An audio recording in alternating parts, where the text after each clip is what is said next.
the gentle giants of the forest. In Sequoia National Park.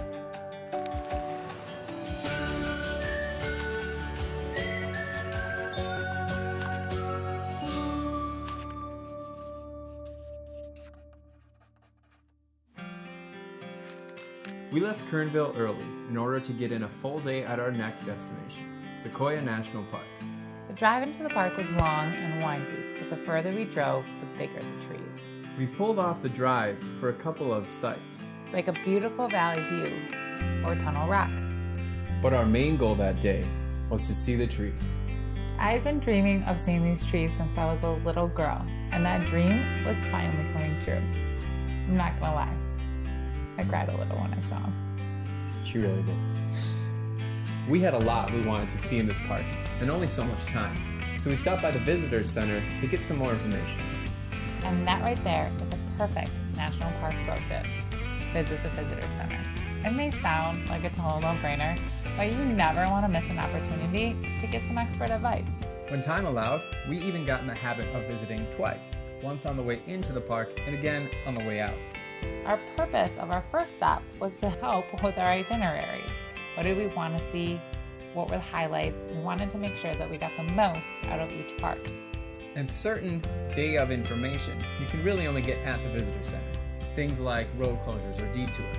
The purpose of our second stop then was to get all those questions that had come up while we were hiking and exploring answered. Things like what plant was that? And what was that animal we saw? And most parks have visitor centers on opposite sides of the park boundaries, so rarely were we ever visiting the same spot twice.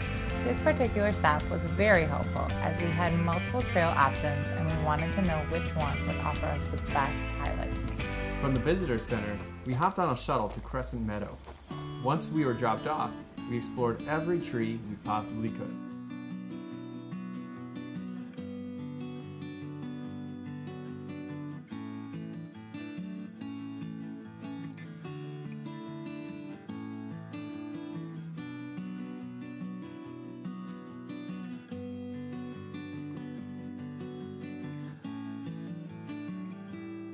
It truly was a spectacle to just stare up at these magnificent trees. Not only are they massive, they are resistant to fungal rot, wood-boring beetles, and due to the thickness of the bark, they are even fire resistant. From these pictures, the trees may look charred, but the underlying bark is healthy and thriving.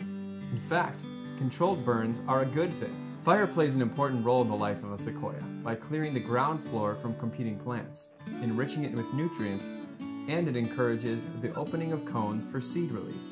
These burns are one of the reasons these trees have stood for centuries. Many of the trees we were seeing were at least 1,000 years old, and majority were double that.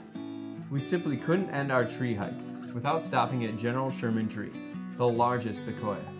It holds that distinction because it has the largest base of all the sequoias, 36.5 feet, and it's still growing. Each year, its diameter increases by 0.4 inches, which is equivalent to producing another whole tree, and its thickest branch is 2 meters in diameter. After our tree hike, we decided to head up to Morro Rock to catch the sunset. But on the way, we spotted a mama bear with a pair of cubs in the distance.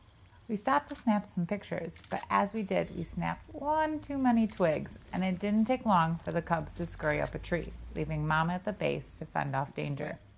That was my first wild bear experience ever. And with Allie all jacked up, that hike up Morro Rock went real quick. And the view of the valley and an approaching storm made this stop totally worth it.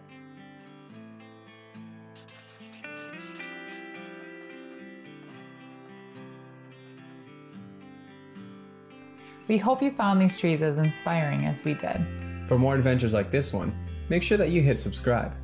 Because on our next episode, we check out another part of Sequoia that is more than just the trees.